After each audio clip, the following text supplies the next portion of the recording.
Olá, estudante, tudo bem?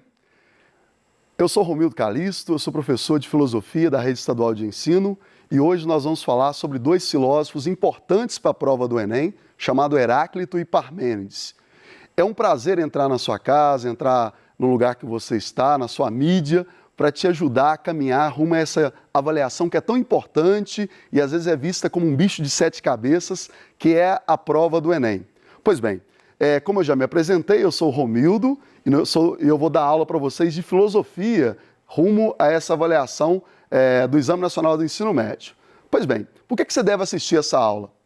Você deve assistir essa aula para você compreender as principais ideias de Heráclito e Parmênides. Mas não só, você também vai identificar as principais questões ontológicas do período pré-socrático da filosofia. Vamos retomar aqui um pouquinho sobre o que nós já falamos nas aulas anteriores? Na primeira aula eu te disse que o Enem não é um bicho de sete cabeças, porque o Enem ele tem uma estrutura de prova que já é dita para você antes da prova ser elaborada. Então o Enem se divide em 120 habilidades, 4 áreas do conhecimento, que são as competências, e essas competências e habilidades, elas estão lá na matriz curricular do Enem. Então se a gente passar por todas as habilidades, com certeza você vai bem nessa prova. A outra coisa que eu falei é que durante essas aulas nós vamos passear pelos principais teóricos da história da filosofia, tanto da filosofia antiga, medieval, moderna e contemporânea. E hoje nós estamos num lugar muito específico que é para falar sobre dois filósofos que são fundadores da ontologia. Você tem alguma ideia do que significa ontologia? Pois é, a palavra ontologia vem de ontos, que significa ser, e logia, que significa estudo. Então, a ontologia seria o estudo do ser. Ah, professor, mas é do ser humano, dos seres vivos? Então, a palavra ser em filosofia, pelo menos na filosofia antiga, ela significa aquilo que fundamenta, aquilo que estrutura, aquilo que está na base da existência de alguma coisa. Você quer um exemplo? O triângulo ter 3 ângulos é uma ideia, é um conceito matemático. A sensação de tristeza é um sentimento. Esse objeto que está na minha mão, essa caneta que está na minha mão, também existe. Perceba que essas 3 coisas existem, um sentimento, uma ideia e uma coisa física, mas elas não têm o mesmo componente, não têm um componente em comum que as fazem existir. Por exemplo, uma ideia não é uma coisa física, um sentimento ele pode ser sentido fisicamente, mas não é uma ideia, é uma sensação. E o objeto físico é uma coisa que você pode ver e tocar. A minha pergunta é o seguinte: essas 3 coisas existem, o triângulo, a tristeza e a caneta. Mas o que faz as 3 coisas existirem se elas possuem, vamos dizer assim, uma configuração diferente? Então, é essa investigação sobre aquilo que está por trás da existência das coisas que nós vamos fazer nessa aula na perspectiva dos filósofos Heráclito e Parmênides. Mas para começar nossa aula assim com o pé direito, nós vamos ler, infelizmente ler, eu não tenho o talento para cantar, uma canção chamada Roda Viva, de Chico Buarque. Ela ficou em 3º lugar no Festival da Canção na década de 70. E ela diz assim, eu vou ler aqui a letra para vocês. Tem dias que a gente se sente como quem partiu ou morreu. A gente estancou de repente ou foi o mundo então que cresceu? A gente quer ter voz ativa, o nosso destino mandar, mas eis que chega a roda viva e carrega o destino para lá. Roda mundo, roda gigante, roda moinho, roda peão, o tempo rodou no instante, nas voltas do meu coração. Tentando interpretar um pouco a letra de forma bem livre, qual que é o tema principal dessa canção? Se fosse uma questão do Enem, em que você teria que identificar qual que é a ideia central, qual que é a ideia central que você identificaria nessa canção? Você deve estar pensando aí, com certeza, a ideia de transformação, de mudança, de transição. Essa música, ela fala de um fato, de uma realidade que nós podemos constatar na nossa vida, que é o quê? Que nada é, tudo está vindo a ser, tudo está se transformando, nada permanece sendo igual. É como se aquilo que nós estamos sendo hoje é uma passagem para um outro estágio da nossa existência. Você não fica para sempre na infância, você vai para a adolescência, que também te leva para a vida adulta, que te leva para a vida de um velhinho ou de uma velhinha, e depois você se decompõe como um ser físico. Ou seja, todos os momentos da nossa vida parecem não serem, parece que eles estão sendo.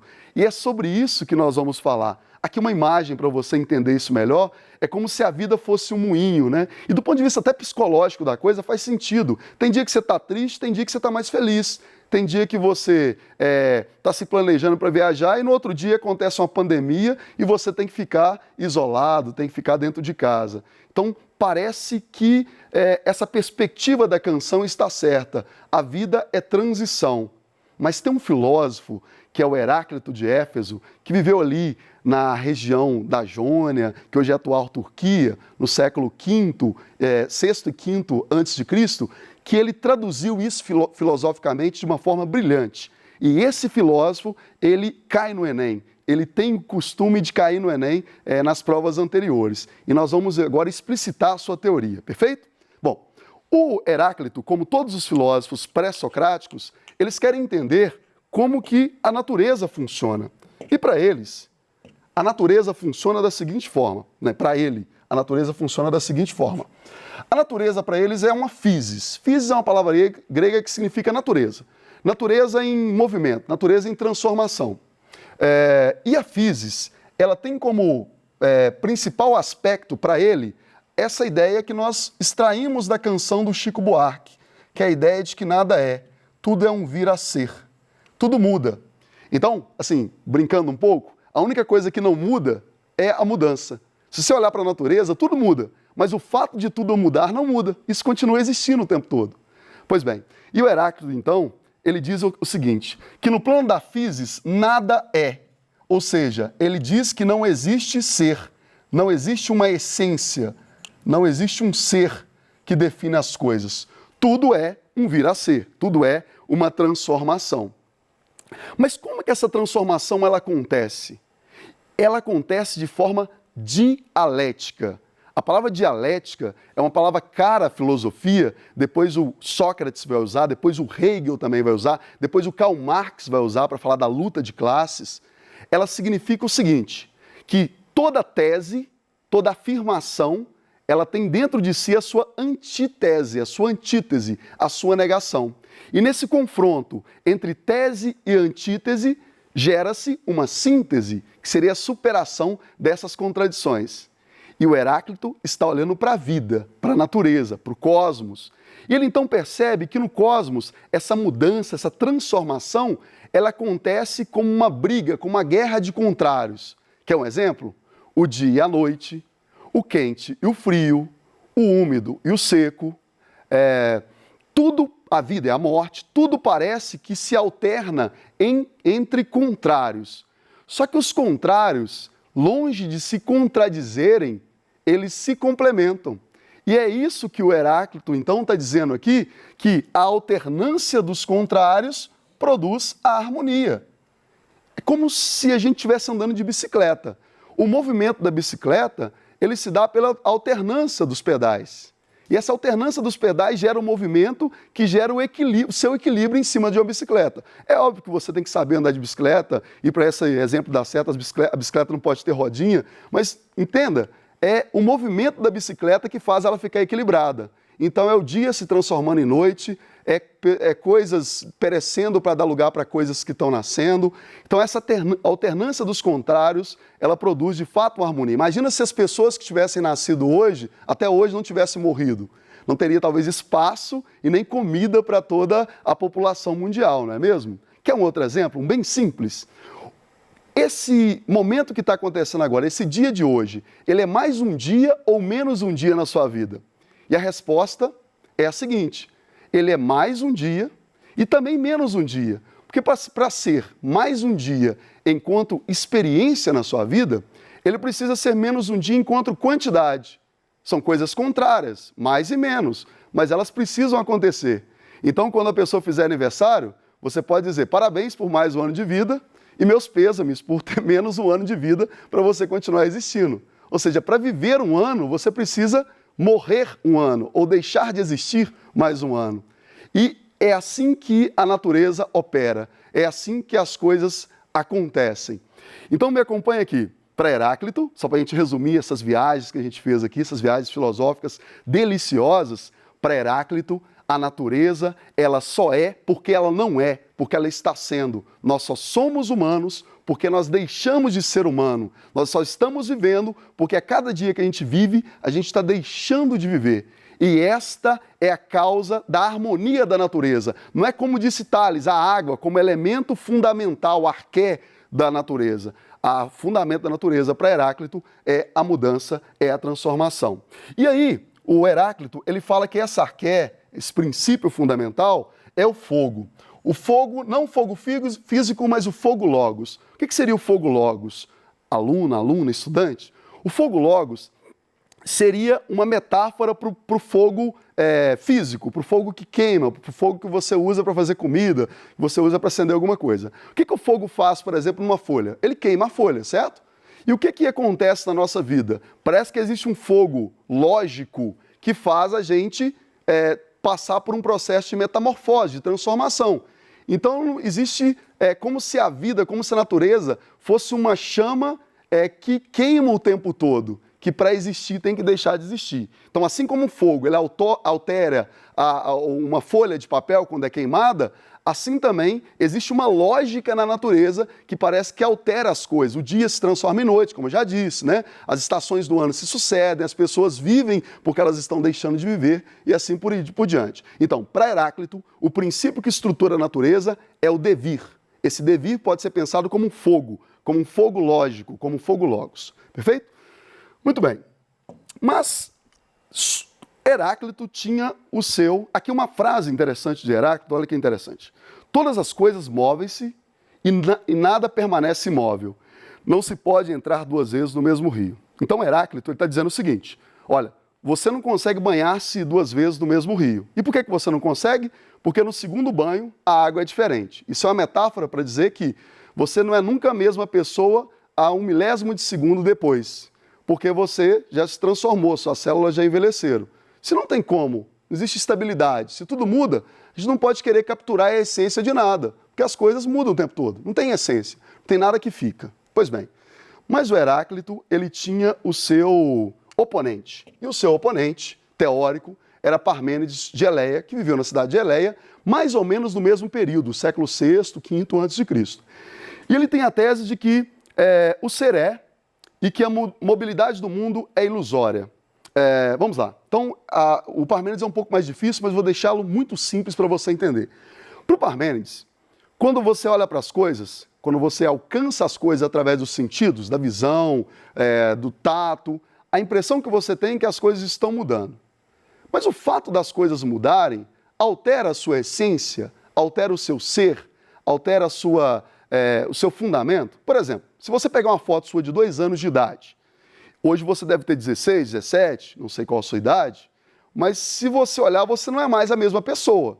Mas você também não é louco de pensar que você é uma pessoa completamente diferente. Então, é você mesmo, só que diferente. Qual que é a aposta de Parmênides? É que existe uma essência que continua existindo em você e que permite essa mudança aparente. Se você pintou o cabelo de loiro, de branco, de azul, de rosa, isso não altera quem você é. Se você engordou, emagreceu, se você mudou de cidade, se você envelheceu, você continua sendo você. Mas o que é esse você que você continua sendo? O Parmênides vai dizer que esse você que você continua sendo é uma espécie de ser, ou seja, de essência. Você é a sua essência, né? Você continua sendo a sua essência. Um exemplo muito bom para isso é você pensar nas várias possibilidades de representação do triângulo. O triângulo ele pode ser isósceles, equilátero, retângulo, não pode? Mas o triângulo sempre vai ser uma figura geométrica de 3 ângulos, de 3 lados. Portanto, a mudança de representação do triângulo não altera a sua essência. Então, o Parmênides vai dizer, por trás da aparente mudança da natureza, existe uma essência, existe uma coisa que não muda. O verão se transforma em outra estação de ano, mas a ideia de verão continua sendo a ideia de verão. A ideia de inverno continua sendo a ideia de inverno. Se um dia eu morrer, e um dia eu vou morrer, a ideia de ser humano não morre comigo. Se você queimar todos os carros que existem, você não consegue queimar junto com o carro a ideia de carro. Por exemplo, se eu desenho esse triângulo aqui e depois eu apago esse triângulo, Eu não apaguei a ideia de triângulo, ela continua existindo junto com você. Então a ideia do Parmênides é que quando a gente alcança o mundo através dos sentidos, a gente gera uma doxa, que ele chama de opinião. E quando a gente alcança o mundo, ou tenta explicar o mundo através da razão, a gente produz o que ele chama de episteme. O que seria uma episteme? Seria um conhecimento. Bom, para a gente entender isso melhor, a gente pode aprofundar sobre o que seria a ideia do ser para Parmênides. Ele acha que o ser, então, é essa base, essa estrutura que o mundo tem, que não pode não ser. Isso é estranho, mas é isso, né?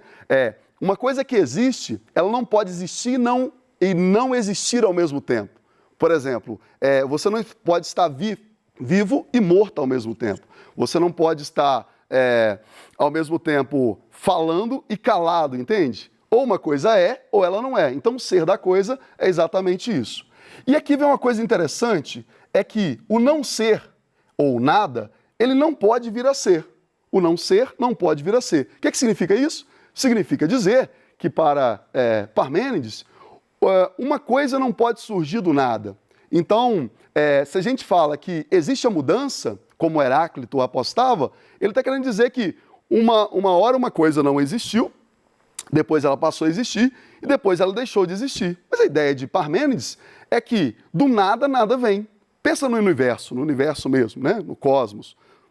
Se o universo não existisse antes, nem como uma molécula, se nada existisse, hoje também não existiria do nada, porque do nada, nada vem.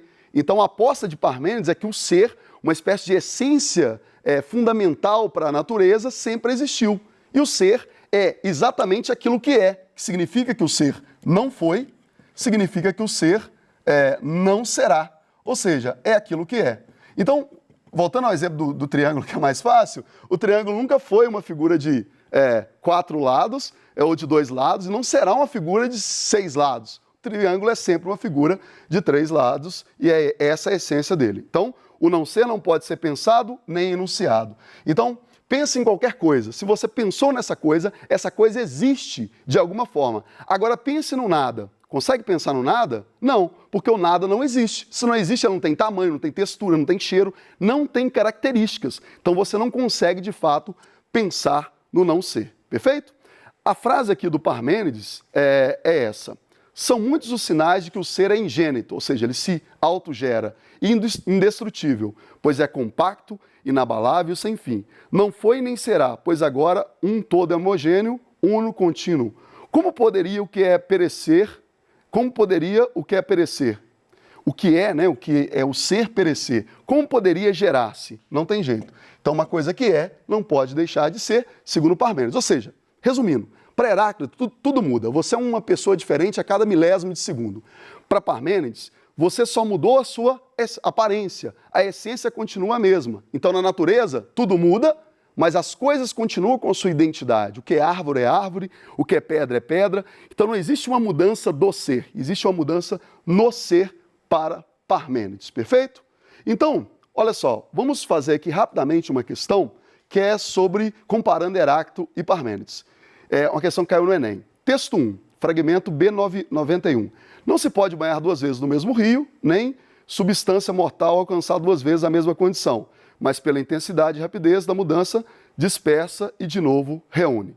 O texto 2 é o texto do Parmênides, né? E agora eu vou falar e tu escutas as minhas palavras e guardas bem, pois vou te dizer-se dos únicos caminhos de investigação concebíveis.